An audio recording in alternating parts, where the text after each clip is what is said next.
चांदी की बढ़ती कीमत इंडिया के लिए एक खतरे की घंटी बजा रही है। पिछले एक साल में जहां निफ्टी 50 10% से बढ़ा है, गोल्ड का प्राइस 75% से इंक्रीज हुआ है, वहीं सिल्वर का प्राइस पूरे 227% से बढ़ा है। सिर्फ पिछले 6 महीने में सिल्वर का प्राइस पूरे 50% से बढ़ा है। ये कोई कोइंसिडेंस नहीं है, बल्कि एक सोचा समझा पावर प्ले है जिसमें इंडिया फंसता जा रहा है। अमेरिका में डोनाल्ड ट्रंप के टैरिफ्स ने ग्लोबल मार्केट्स को हिला के रख दिया है। यूएस इकोनॉमी पर एक्सेसिव डेट का बर्डन है और अब ट्रंप ने फेडरल रिजर्व की इंडिपेंडेंस पर ही हमला कर दिया है। जब भी सरकार और सेंट्रल बैंक आपस में लड़ते हैं तो दुनिया का भरोसा पेपर मनी से उठ जाता है। वेनेजुएला में मडूरो का कैप्चर और ईरान के साथ बढ़ते तनाव ने आग में घी का काम किया है। इस ग्लोबल अनसर्टेनिटी और इन्फ्लेशन के बीच बड़े इन्वेस्टर्स अब स्टॉक्स में नहीं बल्कि सिल्वर और गोल्ड जैसे सेफ हेवंस की तरफ भाग रहे हैं अपना पैसा बचाने के लिए। इसी वजह से सिल्वर की डिमांड बढ़ी है। बट मेन प्रॉब्लम है सप्लाई का।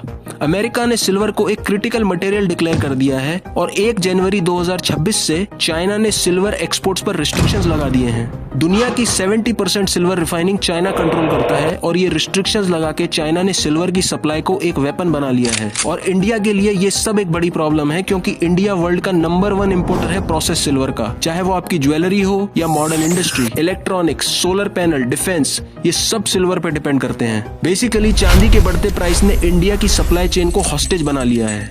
इसीलिए जब आप पूछते हैं कि चांदी क्यों महंगी हो रही है, तो याद रखिए